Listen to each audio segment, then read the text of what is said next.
బుల్లితెరపై రవి లాస్యలు ఏ స్థాయిలో ప్రేక్షకులను ఆకట్టుకునే కార్యక్రమాలను చేశారో తెలిసిందే. ప్రతి ఒక్క ఏజ్ గ్రూప్ ప్రేక్షకుడిని ఆకట్టుకునేలా రవి లాస్యల యాంకరింగ్ ఉండేది. దాంతో వారు నిర్వహించిన ప్రతి కార్యక్రమం సూపర్ సక్సెస్ అయింది. అయితే మధ్యలో ఉన్నట్టుండి వీరిద్దరూ విడిపోయారు.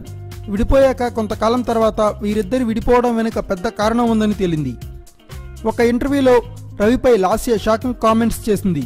లాస్య పెళ్ళయింది. ప్రస్తుతం రవికి దూరంగా ఉంటూ ఉంది. అయినా కూడా ఆమెను రవి వదలడం లేదు. తాజాగా లాస్య యాంకరింగ్ చేసే సమయంలో మేకప్ చేసిన మేకప్ మెన్ శ్రీనివాసు వారిద్దరి బంధంపై షాకింగ్ వ్యాఖ్యలు చేశాడు. లాస్య తాజాగా ఇంటర్వ్యూలో రవితో తాను కేవలం ఆన్ కెమెరా ఫ్రెండ్ మాత్రమే అని చెప్పుకొచ్చింది. అయితే శ్రీనివాస్ చెబుతున్న దాని ప్రకారం ఆన్ స్క్రీన్ మాత్రమే కాకుండా ఆఫ్ స్క్రీన్లో కూడా వీరిద్దరూ ఒకరిపై ఒకరు పడడం, ఒకరిని ఒకరు గిచ్చుకోవడం, కొరుక్కోవడం వంటివి చేసేవారట. లాస్య ఒక చిన్నపిల్ల తరహాలో రవితో ఆడుకునేదంటూ ఆయన చెబుతున్నాడు. వేరే కార్యక్రమాల్లో ఉన్నా కూడా ఇద్దరూ ఫోన్లో మాట్లాడుకోవడం లేదా చాటింగ్లు చేసుకోవడం చేసేవారని ఆయన పేర్కొన్నాడు. మొత్తానికి ఇద్దరి మధ్య పెద్ద వ్యవహారమే సాగిందని శ్రీనివాస్ మాటల్లో అర్థమవుతుంది.